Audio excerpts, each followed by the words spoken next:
Welcome back, Microprocessor online class. Today we are going to see flag register or status registers. This is our continuation class. In the last video, I detailedly explained 8086 architecture and its two units. One is execution units, another one is bus interface units. I have completed for the execution unit. The only one pending is that is status register, or also called flag register, which is a 16-bit register in 8088 or 8086.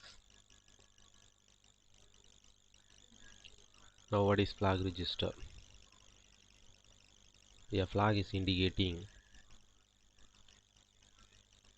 some conditions.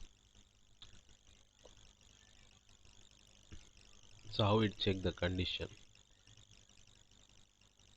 Here the flags can affect arithmetic and logical instructions.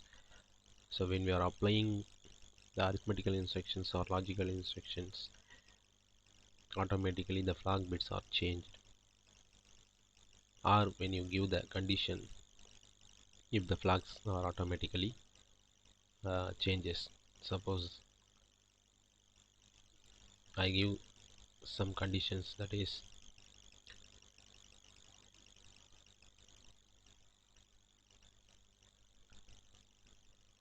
in 8086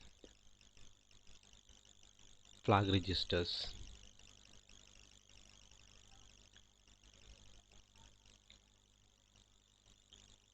contains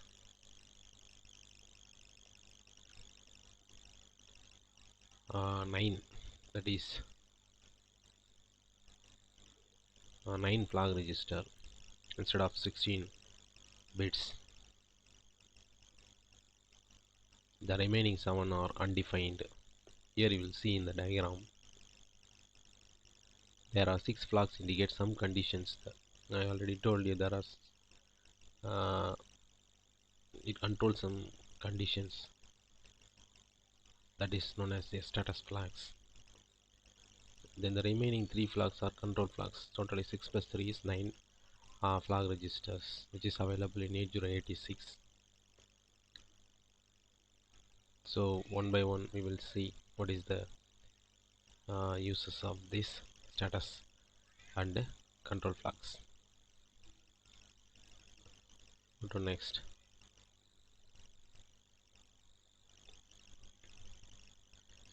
First one, carry flag, that is CF. So every flag it checks there are two conditions, one is 0, another one is 1. Suppose if the carry flag is set, that is CF is set if there is a carry out for the most significant bit of the result during the execution of arithmetic instruction, or otherwise carry flag is reset. So the flag bits are affected only arithmetic and logical instructions. When we are applying arithmetical instructions, immediately the carry flag goes to 1. That is the most significant bit is okay. That is the most significant bit. That is the carry out bit for during execution of arithmetic instruction. Otherwise, the result of arithmetic and logical instruction is 0. That is CF is reset.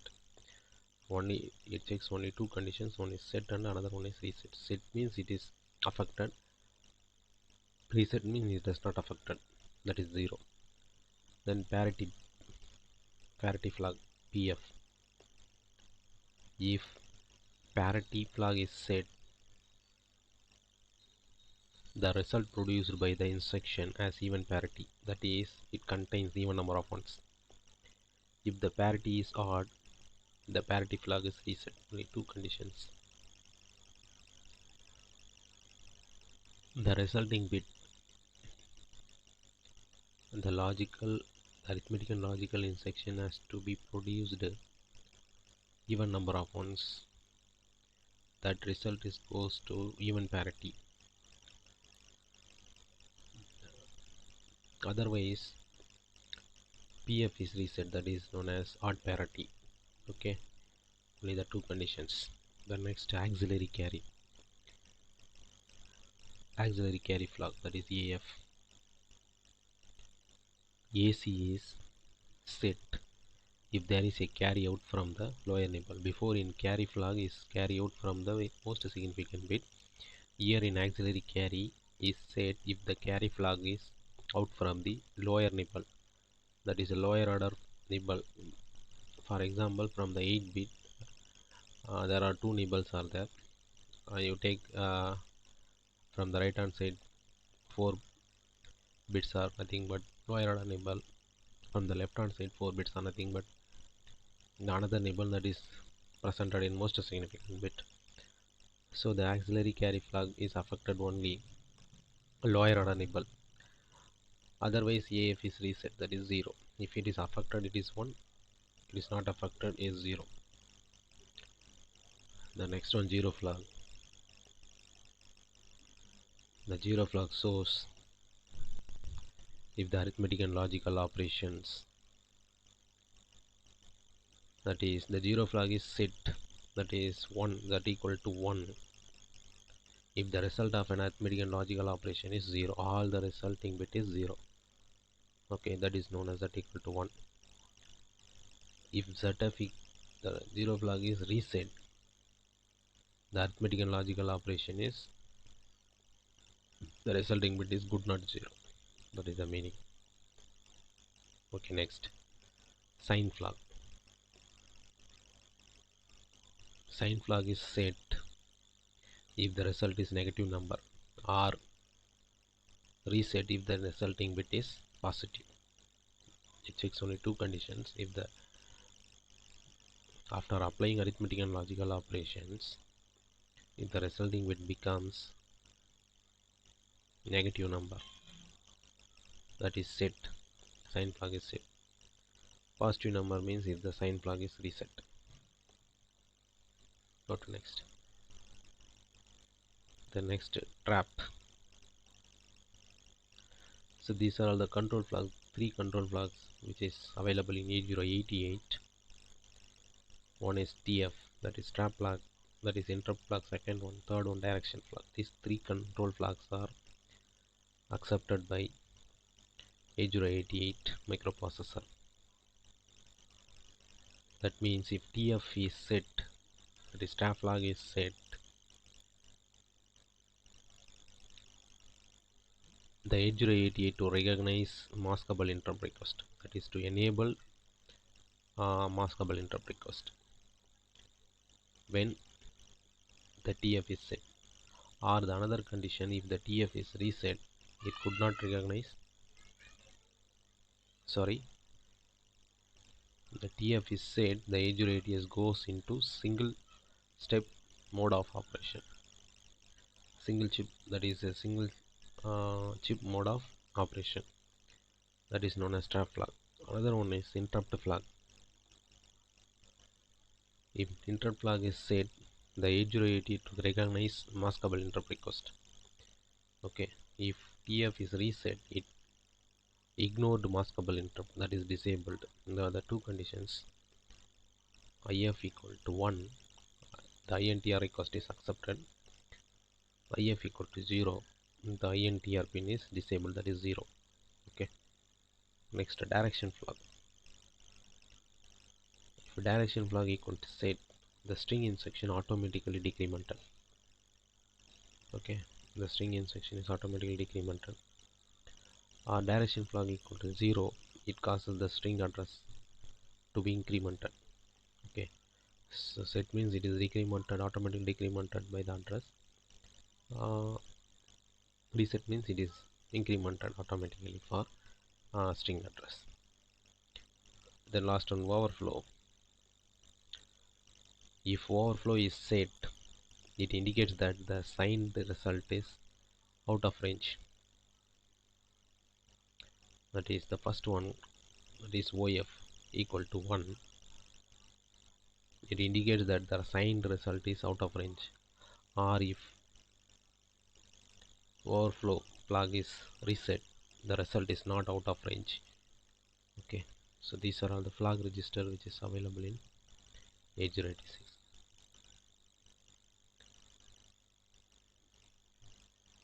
So there are totally 6 flag registers for affected arithmetic and logical instructions, namely auxiliary carry, carry, parity, zero flag, and sign flag. So remaining three control flags are: one is direction flag, interrupt flag, trap flag, then last one over flag. So these are all the 9 flags. Here you will see one example. If AL equal to 7FH and instruction for adding AL, so one is executing, then the following the sign flags are affected, how it is changed. That is AL equal to 80H, and that time the carry flag is 0. There is no carry out of most significant bit, that is 7, and the parity bit is 0 because of the 80 resulting bit 80 is odd number of ones. Then auxiliary carry flag, if the carry out of lower order nimble, that is bit 3 into bit 4, so that is auxiliary carry flag is set. Then 0 flag is reset if the result is not 0, because it is 80H, so it is not 0.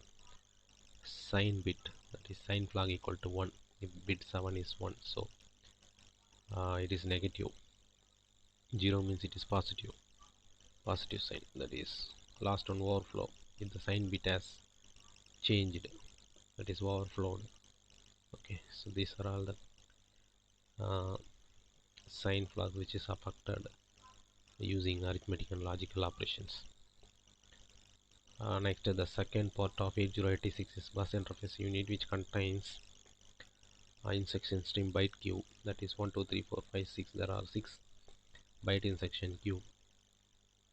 Then one more important part is segment registers, the segment registers which is available on extra segment, code segment, stack segment, data segments. Then one more instruction pointer is there. Then last one, address summing block, that is summation. So these are all the units which is contained. The name is called bus interface unit.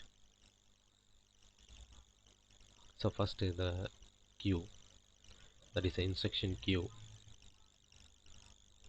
Here the instruction queue which permits to fetch the instructions one by one, that is first in first out, that is queue. The instructions are waiting in the queue, that whenever the processor is ready, uh, the queue permits to execute the instructions one by one, that is known as instruction stream queue. That is the first one. For second, segment register.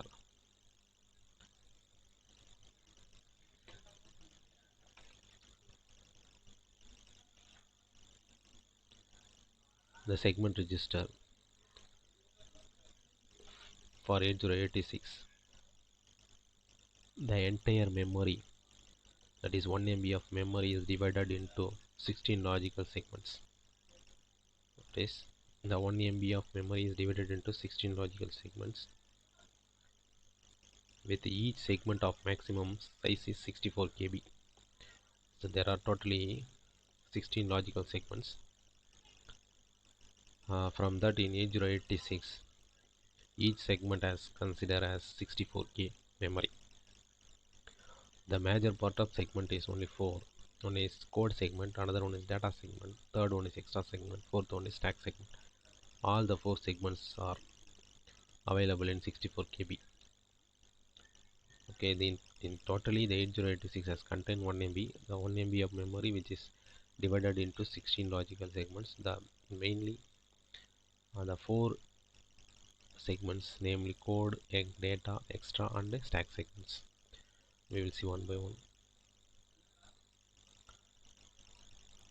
Already told you each segment is 64 KB. Before you see the diagram, the segment may be located anywhere in the memory. So that is the main purpose of the segment register. Each of these segments can be used for a specific functions. What are the specific functions which is done for that? The code segment is used for storing the instructions. That is the main purpose of the code segment. The stack segment, which is used to stack and is used to store the return addresses. It is the store the return addresses, and data and extra segments, which is used for storing data bytes. These are the main uses of the segment register. What is the first one? Code segment, which is used to store the instructions. Stack segment, which is used to store return addresses. The data segment, which is used to store data bytes, and also extra segment also store data bytes. So these are the main purpose of data segments. Okay, already I told you the segments, namely code, data, extra, and stack segments. The segments may be overlapped and not